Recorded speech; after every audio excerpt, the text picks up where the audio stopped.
So the 2013 charts of Google's most popular searches in Australia are just in, with the top Google search at number 1 being "What is twerking?", shortly followed by "Who is God?". Now, on saying this, I don't think you have to be a genius to figure out which of the two questions is more important to be asking Google. I mean, one could potentially explain the reality of our existence, while the other would potentially leave us scarred for the remainder of our existence. And look, I know there's a lot of skepticism surrounding this issue, and quite frankly, I don't blame you. I mean, the meaning of God has been thrown around so often we forgot what it means. From some Zeus-like man in the sky with a big beard, to Thor, to a half-animal, half-human creature, to Kanye West shamelessly producing a track titled "I Am God" on his album Yeezus, to Eminem then self-proclaiming himself as the rap god, a new brand of clothing titled "I Am God", and who could forget Justin Bieber and his Believers. You affectionately refer to your fans as beaners. No, believers. And now I understand that most of this may be exaggerated, and many of these examples are mere semantics and plays on words that are probably being taken out of context, as let's face it, nobody actually believes in Bieber, and I highly doubt that Kanye West considers himself a god.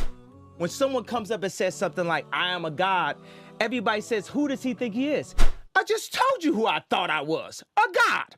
And now Kanye West smashes his head into a street sign really, really hard. Oh!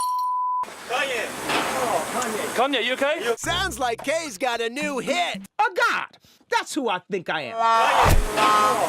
Kanye, you okay? So with all these misconstrued definitions of God, the least I could do is help clear the water and help us finally find out who is God. Well, to begin, let's start with the things that we all agree on. First and foremost, we're here. We just began and we exist. And like all things that begin to exist, they require a cause. Things don't just come out of nothing, and although at times we sometimes wish they would, they don't. If I told you that this glass sprang into existence, this glass made itself, you said Muhammad Ali's crazy. So in saying that, knowing the cause of us is crucial to understanding who God is. Although we are able to explain that we did have a beginning, as many leading cosmologists have affirmed, we are still left unanswered as to what was the cause of our beginning. And before you lash out saying, "Oh, but we can't see what happened before we began," or "you can't prove there was a creator," we say quite openly, neither can you disprove a creator. And by observing the reality of our world and our existence, its order, its structure, and the systems, I see no reason not to believe in a creator. But then one may ask, where did this creator come from? What was the cause of him? And it will go on forever and ever, which would most probably lead to us never have ever been created. So for God to exist, he must exist without a beginning, therefore not requiring a cause, making him eternal. He should also be transcendent from his creation and not bound by any of the realms he had created, whether it is time, space, or matter. For instance, when Steve Jobs makes an iPhone, he doesn't become the iPhone, he is separate. And of course, we could also argue that he is one. This makes the most sense, and it would also avoid any potential conflict between two disputing all-powerful gods with conflicting interests. But we still don't know which God is he. Are you Zeus? Are you Thor? Are you Yahweh? Well, if you agree with everything I've said up until now, you will realize that each of these gods don't fit into our established criteria of who God is. They are all created beings, they are not eternal, they have not created anything, they are dependent, and they require sleep, rest, oxygen, and food. So who is the one and only true God? I present to you a God who is one and only, eternal, exists without a beginning, who was uncreated, requiring no cause for himself, yet being the absolute cause and creator of everything else. Allah. A simple definition of God that is logical and rational. There is nothing like him, no man, no creature, nothing imaginable. He is the one who is perfect, although I don't like using the word perfect because our understanding of perfection would never encompass his true essence. He is in control of everything, whereby nothing can harm us unless he wills it. He is the all-knowing, the all-hearing, and unlike our friend Kanye, he is the all-seeing. Many of us would then argue that although these verses do provide a logical and sound concept of God, how do we know that these words are indeed the words of God? Well, first and foremost, the Quran isn't just any book. It was revealed over 1400 years ago as direct revelation from God to the final prophet Muhammad, peace be upon him, and was sent as the most eloquent piece of literature to before mankind. Revealed at a time where poetry was rife and to a population housing the best of poets, only to leave them speechless and at a loss for words. Now, what is important to note is that the Quran doesn't fit in any of the known classes of poetry nor prose. Rather, it is a fusion of both that even to this day shake the hearts of Muslims and non-Muslims alike. It's almost trance-like. I mean, you can hear it's very euphonic. I mean, there's a lot of internal rhyme and end rhyme, and the rhythm is not predictable, and it's beautiful. Even to this day, the Quran remains incomparable and stuns humanity with its accurate references to science and history, from accurate descriptions of the human embryo to historically accurate references to the different rulers in the different Egyptian dynasties. And no matter how many times people will try to discredit the Quran on its authenticity, it remains standing.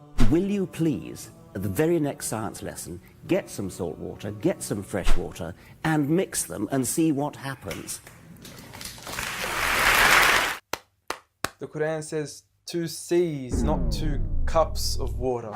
And to those that doubt it is from God, the challenge is simple. Bring forth something that can compare. And now, although this challenge has been attempted multiple times throughout the past, history has witnessed that no man has been able to rival the Quran. But does this challenge still apply today? Well, we could surely put it to the test, and who better to choose than the self-proclaimed rap god. Call yourself the rap god. Eminem, dubbed the best of his time, being incomparable with anyone in his league. The last thing the world needs is another me. Now, if we compare the works of Allah with the works of Eminem, we are left with this. Slickety gibbity hippity hip hop, rappity rap, packing a mac in the back of the act, pack back, rap, yak, yakety yak yak. At the exact same time, I attempt these lyrical acrobat stunts. Look, content-wise, I don't know. However, we can't deny that lyrically he is impressive. He has rhythm, rhyme, style, alliteration, and assonance. A short video online even indicates that in one of his songs he almost made every second to third word rhyme. But how does he compare with the Quran's smallest chapter of 3 verses, Surah Al-Kawthar? Now, in just 10 words, Allah is able to use over 30 linguistic and rhetorical devices, including emphasis, multiple meaning, grammatical shift, word order and arrangement, ellipsis, conceptual relatedness, intensification, choice of words, repetition, intimacy, exaggeration, and prophecy, along with many, many more. What's also important to note is that the linguistic devices in the Quran aren't just thrown about randomly. For instance, Allah would use palindromes strategically to describe the terms glorify your Lord and the orbiting of planets, as though both processes are occurring continuously, non-stop, one after the other. The shortest chapter in the Quran also contains a rhetorical device that no one can compete against nor replicate: prophecy.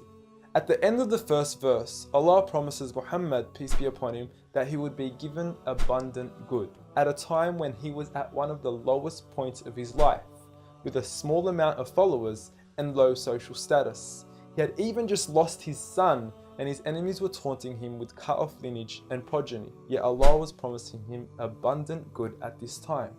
Such was the prophecy of the Quran, and we certainly indeed see its fulfillment today. With the Quran being the most recited, memorized and practiced book across the entire world, with over 1.6 billion followers today from all walks of life.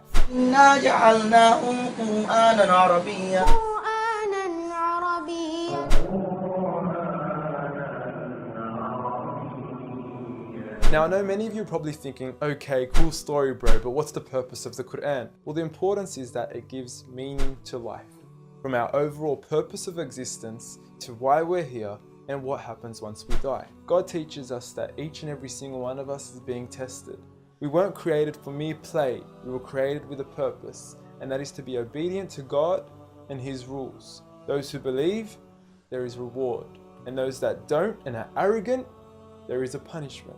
And look, I apologize for trying to squeeze all this into one small video, but I've given you everything you need to know who God is and why we are here.